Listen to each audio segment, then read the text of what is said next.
What if one appliance sitting in the wrong room could completely change what loan your buyer qualifies for? So I had a client buying a duplex and there was a third unit on the property that wasn't included in the official square footage. That's what's called a non-conforming unit. Here's why that matters. In the Bay Area, when the comps support it, buyers will often strengthen their offer by waiving the appraisal contingency, the loan contingency, and the inspection contingency.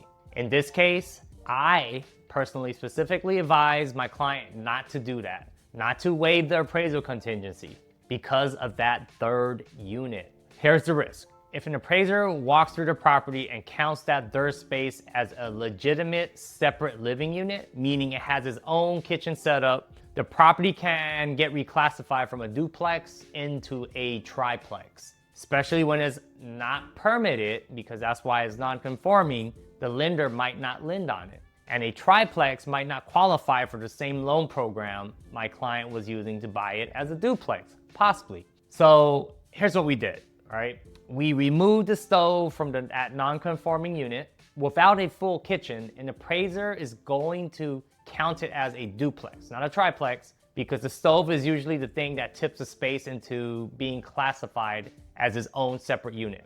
And I didn't just leave that to chance. I showed up to the appraisal myself. I spoke directly with the appraiser and confirmed that the stove was gone, so everything lined up and the loan could go through exactly as planned. That's the kind of detail that never shows up on a normal walkthrough of a buyer. You have to already be thinking about it before you ever write the offer.